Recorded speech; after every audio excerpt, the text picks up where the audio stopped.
కలిగితే విశ్వాసం లేకుండా దేవునికి ఇష్టం అయినట్ట అసాధ్యం. నువ్వు ఎంత ప్రార్థన చేసుకో, గోజాడుకు 7 వారాలు ఎట్టుకో, 100 వారాలు ఎట్టుకో, ఎన్ని వారాలు ఎట్టుకో, నువ్వు విశ్వాసం లేకుండా నువ్వు ప్రార్థన చేసి ఎందుకో ఉపయోగపడదు.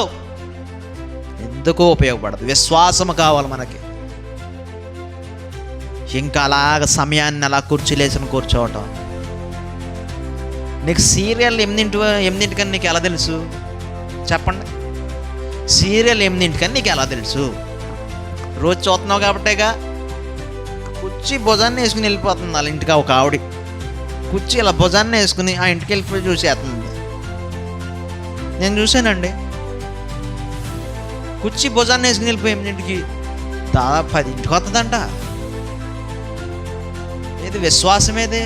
మరి మైక్ సెట్ అను ప్రార్థన మైక్ సెట్ అన వాళ్ళ